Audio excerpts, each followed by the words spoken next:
Petit Bateau, on vend des vêtements pour enfants. Les enfants, ils grandissent par définition. Donc quand ils ont passé un certain âge, on ne peut plus les habiller. Il faut qu'on aille trouver des nouvelles audiences, des nouvelles cibles. Les nouveaux jeunes parents, les futurs nouveaux jeunes parents, les futurs grands-parents qui vont avoir des petits-enfants. Donc ça, c'est une vraie problématique.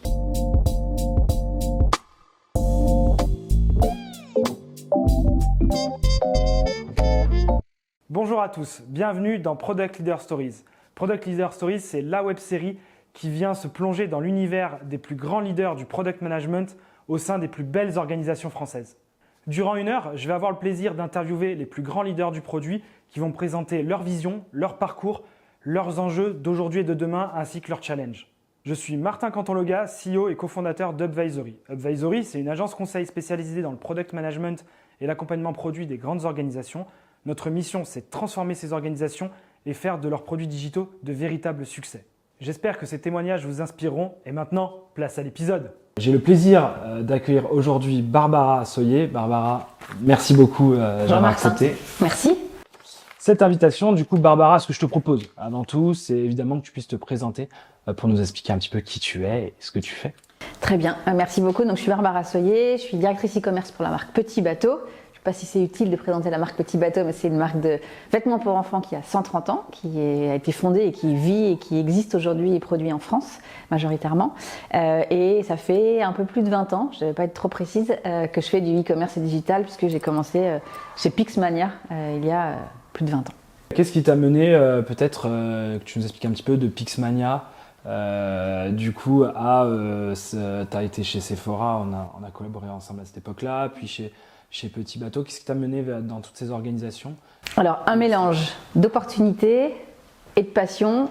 Je pense que ce seraient les 2 mots qui qualifieraient mon parcours. Le premier, c'est que j'étais en fin d'études, j'avais fait 2 ans de médecine, donc j'avais beaucoup trop de bancs d'école derrière moi, donc j'avais envie de faire une pause et j'ai eu une opportunité de rejoindre Pixmania en 2002 qui était une toute jeune pousse, au départ en stage, un petit stage d'été, et puis je suis revenue en stage d'été de l'année d'après et ils m'ont proposé un poste alors que j'étais en train de préparer à l'époque un DESS, donc c'est une autre époque.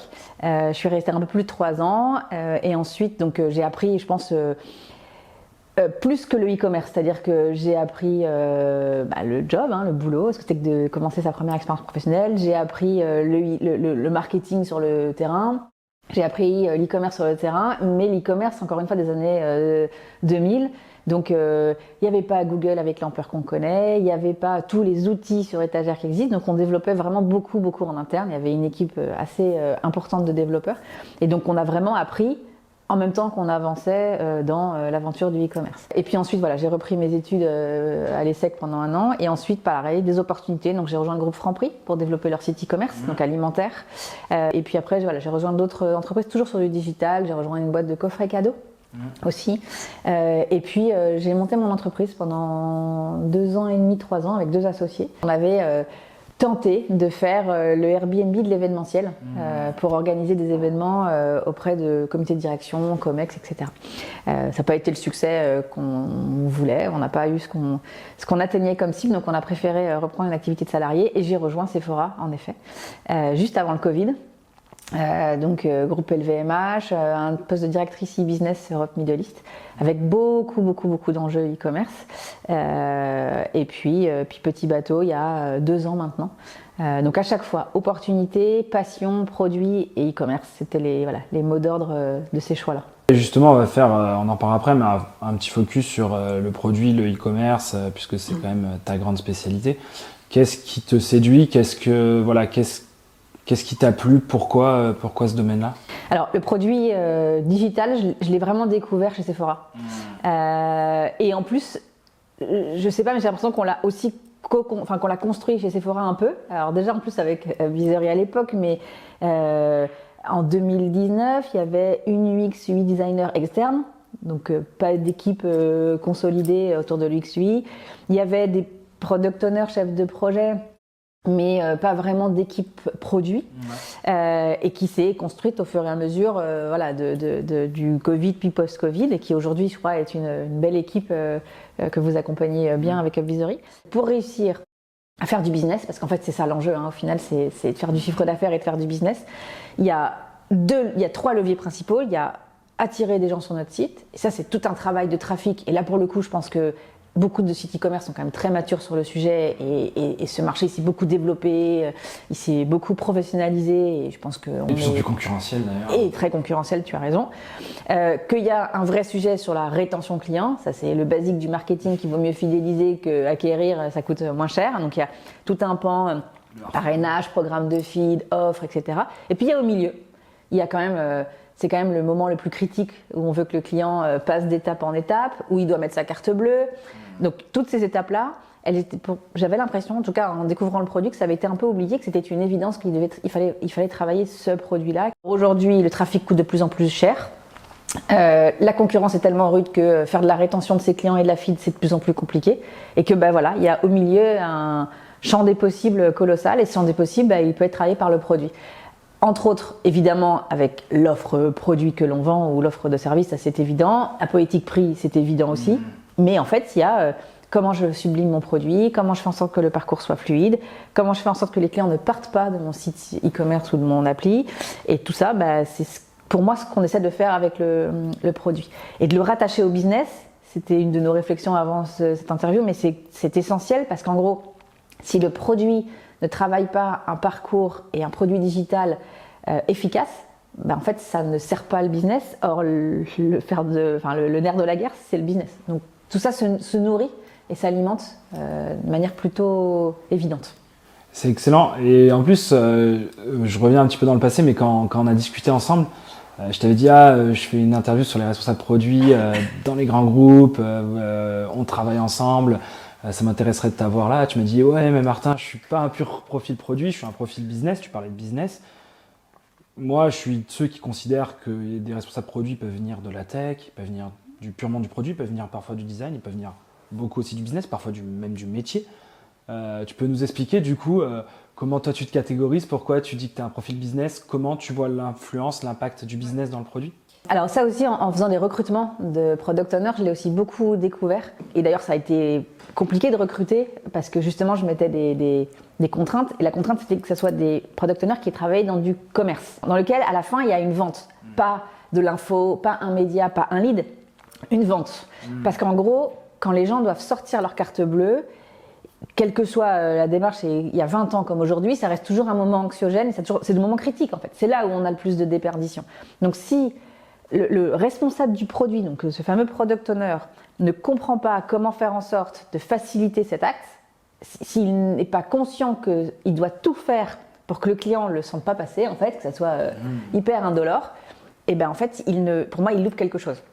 Donc, j'ai rencontré des super profils lors de recrutement, de profils qui avaient fait des grands groupes peut-être dans l'industrie, qui sont très compétents, mais qui, à un moment donné, quand on leur demande comment ils mesurent l'efficacité, comment ils mesurent si ce qu'ils ont fait a marché, moi, la réponse que j'attends, c'est en fait, j'ai réussi à concrétiser une vente, ou j'ai augmenté le taux de conversion, et en fait, souvent, ils ne savent pas, parce qu'ils n'ont pas associé ça avec de la data, et en l'occurrence de la data business. Quand j'ai rejoint Petit Bateau, cette équipe POX, elle est venue se merger dans ma direction avec le business. On a fait en sorte que dans les points d'équipe et dans les points de passage, le métier vienne expliquer au produit ce qui l'attend et quels sont les KPI qu'on va mesurer.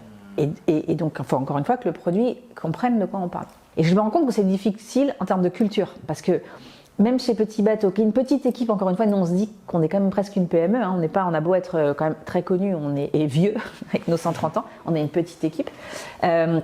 Parfois, il y a des réflexes qui ne se font pas encore.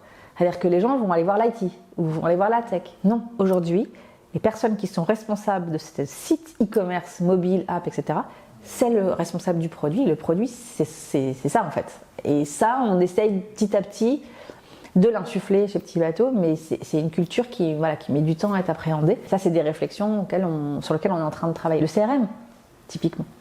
J'ai un petit exemple concret qui peut aussi aider à comprendre, c'est que le CRM n'est pas dans l'équipe e-commerce.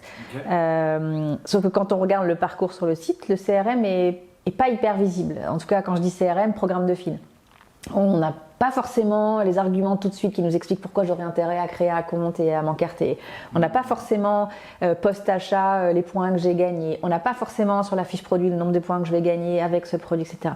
Et donc le PO est allé voir le CRM en disant voilà, comment je peux t'aider à valoriser ton programme de fit tout au long du parcours et à quel touchpoint sur quel touchpoint du parcours on peut travailler pour qu'à chaque fois le client il se dise point, plus 1 point, plus 2 points, plus 10 points.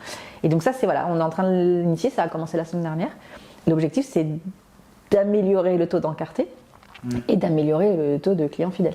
Tu parlais de logique de KPI là-dessus. Moi je trouve un défi majeur pour les équipes produits, c'est justement de monitorer ça et de dire cette évolution positive ou parfois négative, elle est due à telle feature ou à tel ensemble de fonctionnalités.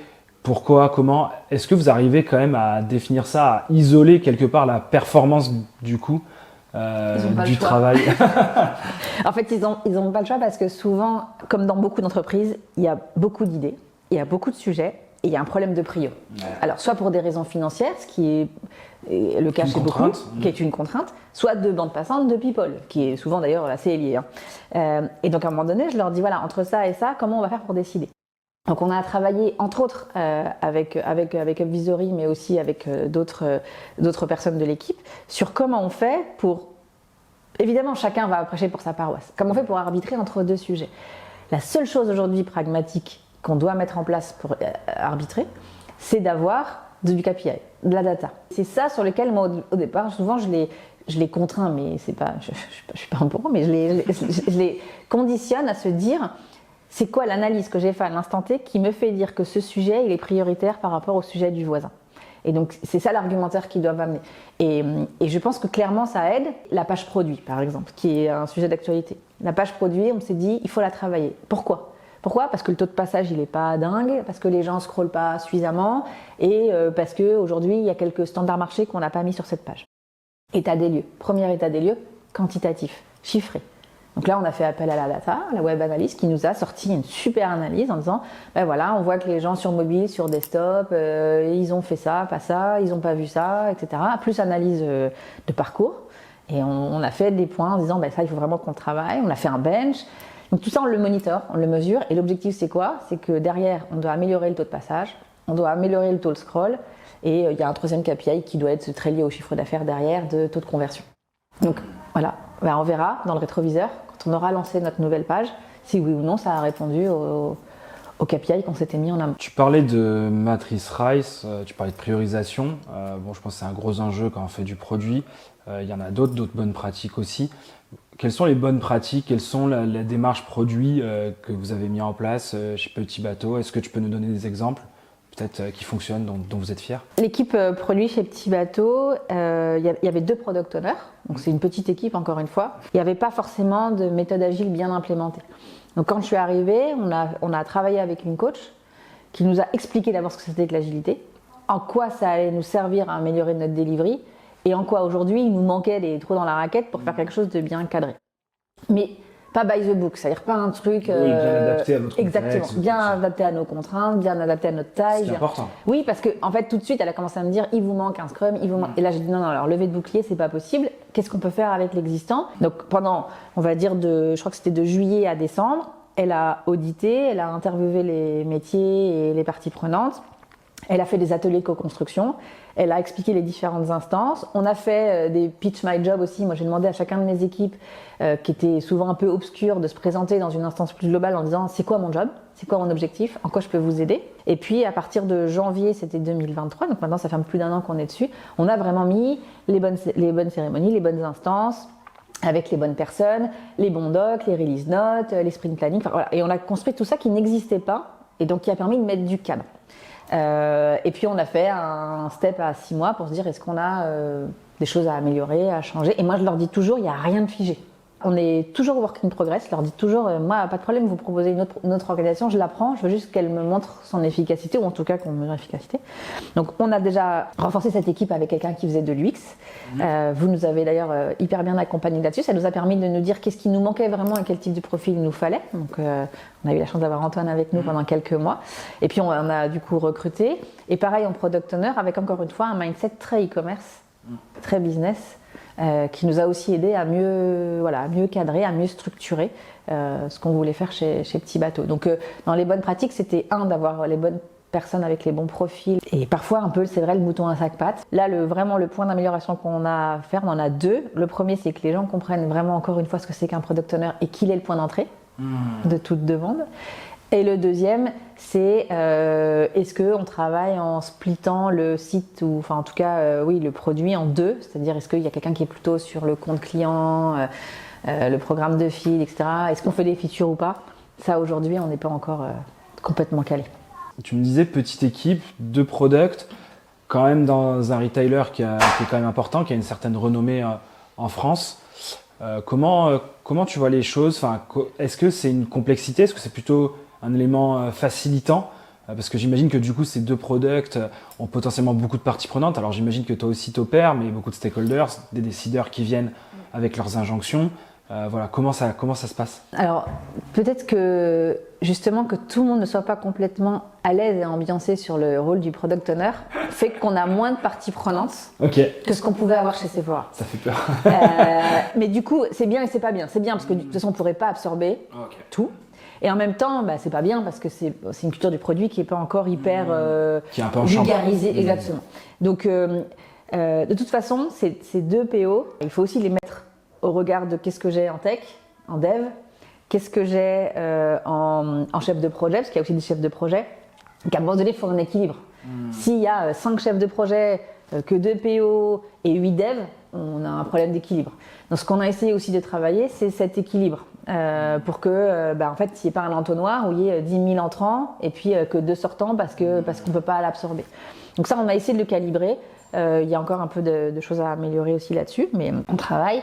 Et nous, chez Petit Bateau, on a décidé de mettre des technical business analysts. Il n'y en a pas partout. Il y a des PO qui m'ont souvent dit, moi je faisais ce rôle-là, et puis il y a des PO qui m'ont dit, ah non, mais moi aussi je travaillais avec des techniques. Donc on a aussi un pendant beaucoup plus technique qui vient aider les PO. Ce qui veut dire que les product owners aujourd'hui portent vraiment le produit avec plus la casquette business que technique. Ce qui là aussi, moi, sert ce que j'attends de cette équipe. Et ils sont vraiment dans une optique de delivery.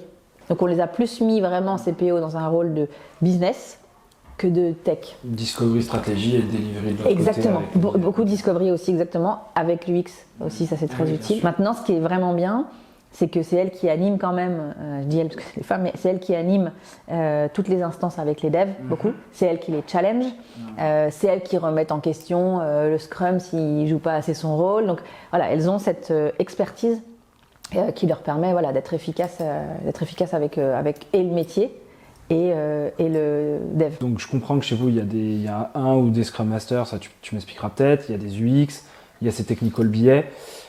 Ce qui est difficile dans le produit, c'est de faire du sans couture, de la réflexion business jusqu'au delivery, avec un process qui soit maîtrisé. Comment, et souvent l'enjeu il est d'avoir du sans couture avec du coup des gens qui ont des casquettes et des métiers différents. Comment vous arrivez à opérer cette collaboration? Comment tu vois les choses? Comment vous avez peut-être construit des process discovery, tu disais, entre UX et PO, derrière dans le delivery entre le PO et le technical BA. Quel rôle du Scrum dans tout ça? Je suis preneur un peu de ta vision. Ouais, alors le Scrum, il est en externe. Et le Scrum, il est dans la même équipe que nos développeurs. Ouais. Donc moi, quand j'ai mes points d'équipe, ils sont ensemble. Ils se partagent quand les country managers qui sont responsables des pays, parce qu'il y a 6 pays chez Petit Bateau en e-commerce, quand les country managers émettent leurs besoins ou parlent d'un sujet en disant « Ah bah tiens, dans quelques mois, il y a le lancement de toute la collection cérémonie », et ben là, le PO, il fait « Ah, mais est-ce que vous avez besoin d'une page? Est-ce que vous avez besoin qu'on construise un espace dédié à la cérémonie sur le site ?» Et en fait, ils itèrent. Et après, ils se font des meetings ad hoc entre eux, avec l'UX, en disant quel type de page on attend, quel nombre de produits à mettre en avant, c'est quoi le parcours client, qu'est-ce qu'on veut vendre, etc. Et donc, le métier apporte ses insights. L'UX va proposer un peu des wireframes et un peu de design. Et puis, le PO va s'assurer que ça s'orchestre bien dans le site, etc. Donc, tout ça, ils le font après ad hoc. Ils sont vraiment collés. Physiquement, ils sont vraiment sur les mêmes benches de bureau. Ils se parlent beaucoup. Là où les PO sont un peu moins sollicités, et c'est là où on doit vraiment travailler, c'est pour les sujets un peu plus tech. C'est-à-dire là, je te disais tout à l'heure, on est en train de passer sur ADN. Beaucoup de personnes ont mis la tête de pont ADN sur le tech lead dans mon équipe. Et donc là, elles essayent de dire non. En fait, on va d'abord passer par le produit et après, on fera appel à la tech. Donc là, il y a un sujet plutôt tech, les gens ne pensent pas PO. Business, ils pensent plus PO. Donc là, il y a des sujets, encore une fois...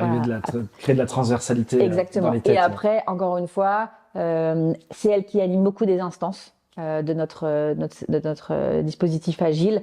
Donc elles sont quand même bien visibles, bien au courant des sujets et avec des points réguliers avec l'UX, avec le métier et avec la tech pour justement ne pas louper les sujets qui pourraient popper à droite à gauche. Tu me disais que Petit Bateau, au tout début, je reviens un peu dans le début de l'interview, est une marque historique. Qui dit marque historique dit qu'ils ont opéré un métier de retailer traditionnel avant de se digitaliser, qu'ils ont sûrement eu un legacy plus ou moins important. Comment vous arrivez à opérer de la nouveauté, de l'innovation? On en parlait un petit peu. Peut-être que tu peux nous parler de quelques bonnes pratiques que vous avez développées chez Petit Bateau là-dessus. Quand il y a ça, quelle relation avec les retailers, quelle relation avec des gens peut-être à la culture plus traditionnelle, qui opèrent aussi une grosse partie du business, on en parlait, du chiffre d'affaires de la société.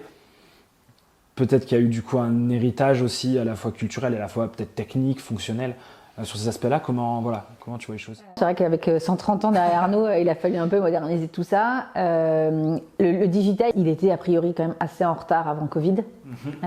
Bizarrement, on va dire merci Covid, mais le digital a été hyper accéléré. Évidemment, la croissance à 2 chiffres, elle n'a pas perduré là depuis 2 ans. C'est pas malheureusement pas du tout ça. Mais en fait, il y a eu un gros rattrapage qui a été fait entre 2019 et 2022. On était à peu près à 15% de business e-commerce, même un peu moins, en 2019. Aujourd'hui, on est à quasiment 30% du business de l'entreprise. Alors, c'est pas forcément bon signe, parce qu'on a malheureusement dû fermer aussi quelques magasins. Néanmoins, le e-commerce a rattrapé par rapport à des concurrents ou par rapport à d'autres retailers quelques bonnes pratiques qu'on n'avait pas. On n'avait pas de click and collect.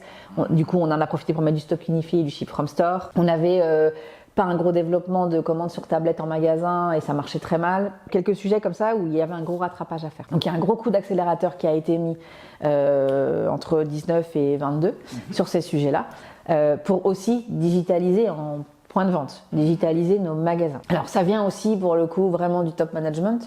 On avait jusqu'à peu un DG qui avait mis beaucoup le digital en tête de pont et qui a énormément voulu travailler l'omnicanalité. Nous avons un nouveau directeur général qui capitalise sur ça et qui remet rien du tout en question là-dessus, mais qui en tout cas se dit que justement il faut renforcer cette omnicanalité parce qu'on a mis en place du digital en magasin et qu'on arrive aussi à faire des liens entre nos deux réseaux de distribution.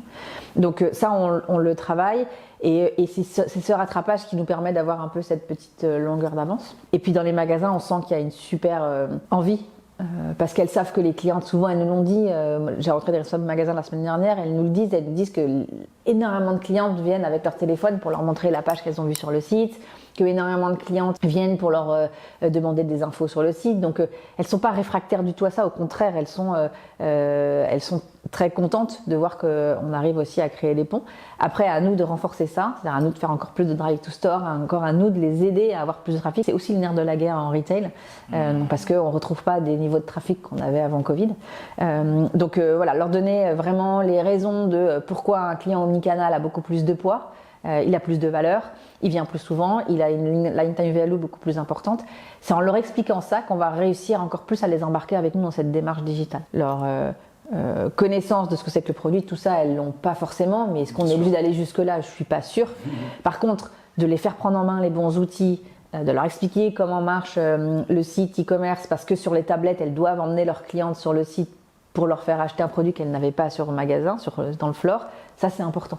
Gros enjeu de monter en compétences. Et un gros enjeu de monter en compétences. Pour ça, moi je travaille un peu moins dessus. On a des chefs de projet dans une équipe qui est plus sur l'omnicanalité de l'expérience client, qui travaillent là-dessus et qui les accompagnent à la prise en main avec des tutos, avec des formations, avec toute une démarche continue. Vraiment, c'est de la formation continue pour qu'elles puissent bien travailler avec les bons outils qu'on leur donne. Et puis, tu vois, des fois des trucs qui paraissent tout bêtes, simples, mais qui sont compliqués. C'est que pour certaines d'entre elles, elles avaient un réseau Wi-Fi catastrophique. Donc, tu peux leur donner la meilleure tablette, le meilleur site, le meilleur parcours. Ouais, si elles sont obligées de sortir du magasin ou de la galerie commerciale pour aller faire la commande avec le client, ça n'a aucun sens. On parlait justement de la relation, on a parlé de la direction générale qui a mis un braquet là-dessus. Tu vas nous en parler, mais Petit Bateau, ça fait partie d'un groupe qui est plus grand. La question que je te posais, c'est c'est un groupe multimarque qui fait du commerce dans des métiers parfois différents, peut-être avec des sites clients différents. Est-ce que tu peux m'expliquer Est-ce que vous arrivez à partager des bonnes pratiques? Est-ce que vous arrivez à évangéliser le produit? Est-ce qu'il y en a qui sont retardataires, d'autres en avance? On citera personne. Mais voilà, l'enjeu, c'est de comprendre un petit peu quelle est la dynamique et si vous arrivez à créer une dynamique de groupe aussi. En effet, Petit Bateau a été racheté dans les années 80 par le groupe Rocher, avec principalement les marques Yves Rocher, évidemment, Dr Pierre Ricot, Stanome, Sabonne, donc vraiment des belles marques. Et des marques de cosmétiques, comme tu l'as dit, donc pas forcément retail, mais pas fashion. Bizarrement ou pas, je sais pas, mais c'est vrai que Petit Bateau a rejoint physiquement les bureaux du groupe en mars 2022. Donc vraiment le jour où je suis arrivée, tout s'est fait en même temps. Hasard de calendrier, mais en tout cas c'était ça. Et donc physiquement, on est tous dans le même bâtiment. Ça aide, en fait. Clairement, ça aide. Parce que, voilà, on a appris à se connaître un peu plus. Et puis, l'avantage que j'avais, c'est que j'ai retrouvé chez Yves Rocher un de mes anciens collègues de Sephora. Du coup, tu ouvres la porte est déjà entrouverte. Et donc, moi, bien sûr. Comme quoi, l'humain, ça fait pratiquement Exactement. tout. Et en fait, après, ça a fait rebond. En fait. Donc, j'ai rencontré mes homologues, plus Yves Rocher, puis Dr Pierre Ricot. Et puis, on a lancé, en octobre 2022, les Digital Day. Le Digital Day, dans lequel 2 fois par an, on met nos équipes et nous ensemble et on réfléchit, on discute, on échange et on partage sur des bonnes pratiques. Il y a énormément de sujets e-com, et quand je dis e-com, ça veut dire merch et UX, et des sujets trafic. Et donc pendant une journée, avec un agenda assez chargé et bien cadencé, on travaille, on réfléchit et on se partage des bonnes pratiques. Je te disais tout à l'heure, c'est vrai, sur l'UX, on a donc maintenant une UX designer et un UI designer. Et à eux deux, en fait, ils ont pris les bons outils qu'on a partagés avec le groupe. Donc maintenant, on a des outils groupe aussi. Ça nous aide dans les négos et les contrats. Hein. Et on a mis en place une roadmap avec ces fameuses instances. On a essayé de le partager avec le groupe. Le groupe a aussi partagé un peu ce qu'ils ont fait. Et ça, on le fait régulièrement. On le fait pendant ces instances de Digital Day. Mais l'avantage, c'est qu'après, ils se connaissent. Donc, ils se reparlent. Donc, ils échangent à nouveau. Donc, ils itèrent, etc. On a eu un partenaire avec qui on a eu quelques difficultés. Ah, toi aussi, tu as des difficultés? Ah, alors parlons-en. Et comment vous avez craqué ces difficultés? Ok, peut-être cherchons un nouveau partenaire. Enfin, tout ça, on l'a fait vraiment en co-construction et ça, c'est hyper riche. C'est plutôt bien cadencé maintenant, bien travaillé. On favorise aussi les mobilités internes. Donc, on a récupéré des fois des gens d'autres marques qui nous amènent un peu ce qu'ils ont fait dans les autres marques.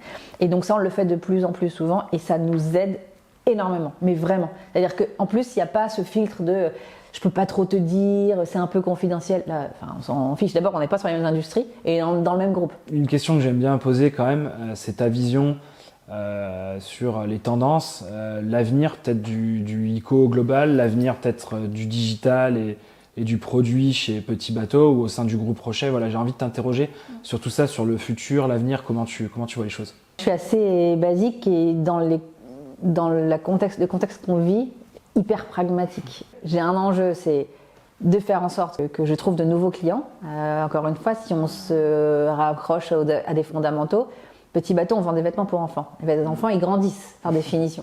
Donc quand ils ont passé un certain âge, on ne peut plus les habiller. Donc il faut qu'on remplisse la baignoire de nouveaux clients. Sauf que baisse de 7% de taux de natalité. Un record historique depuis, je crois, même limite post-guerre, Seconde Guerre mondiale. Donc on a un problème de recrutement. On a un problème d'inflation, de volonté de déconsommer, et puis de gens qui vont vers la seconde main. Donc on doit résoudre tous ces problèmes pour en faire des opportunités. Pour en faire des opportunités, exactement. Donc la seconde main, Petit Bateau, c'est lancé sur la seconde main, avec nos propres produits. Donc ça, c'est un super avantage concurrentiel. Et en plus, on l'a développé en interne, c'est-à-dire qu'on propose au client une expérience dans laquelle il peut faire un panier mixte, et donc il peut prendre de la seconde main, compléter avec la première main, et inversement, ce qui est pas souvent le cas dans les autres sites. Il faut qu'on aille trouver des nouvelles audiences, des nouvelles cibles, les nouveaux jeunes parents, les futurs nouveaux jeunes parents, les futurs grands-parents qui vont avoir des petits-enfants. Donc ça, c'est une vraie problématique. Et puis, comme le trafic coûte de plus en plus cher et qu'il y a une concurrence hyper accrue, il y a aussi quand même un peu le monopole de Google, on a quelques contraintes, on est dans un champ de contraintes où nos budgets ne vont pas augmenter de 15% alors que nos coûts, malheureusement, augmentent parfois de 15%.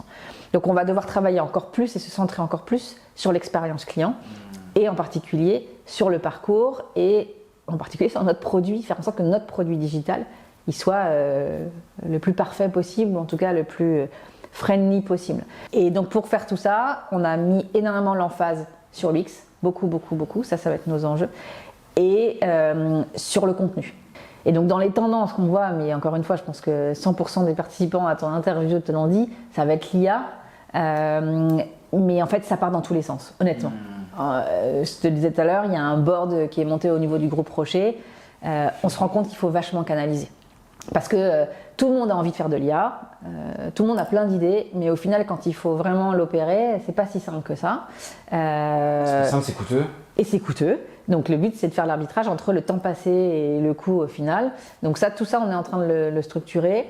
On sait que ça va pas forcément remplacer certains métiers, mais ça va soulager certains métiers. Donc si on peut prendre cette petite partie de soulagement pour peut-être avec moins de temps faire un peu plus, on va le prendre. Beaucoup sur les sujets de contenu SEO. Comment on peut générer du contenu. Après, ça remplacera jamais le talent d'un humain et d'un collaborateur. Jamais. On l'a vu, on l'a testé. Là, depuis quelques jours, on a fait quelques tests un peu rigolos. Ok, ça nous a fait rire, mais honnêtement, pour un client, il va flipper, quoi. Enfin, quelqu'un m'a dit, ah, mais vous pourriez faire vos shootings photos avec de la 3D ou des mannequins. Non, moi je veux des vrais enfants humains qui sautent dans la boue, qui écrivent sur les murs et qui tirent la langue parce qu'ils ont mangé un bon. On en a une photo d'une petite fille, elle a la langue bleue. Ok, je peux mettre de l'IA et mettre la langue en vert, mais en fait, Petit Bateau veut rester hyper authentique aussi. Donc, on veut faire un arbitrage entre ce qui est super de la fantaisie, de l'innovation dans tous les sens, mais on n'a pas les moyens. On s'appelle Petit Bateau, on n'est pas dans le luxe ni avec des budgets illimités. Donc, il faut trouver juste les 2-3 bonnes initiatives qu'on va pouvoir tester, qui vont pouvoir vraiment nous faire gagner du temps.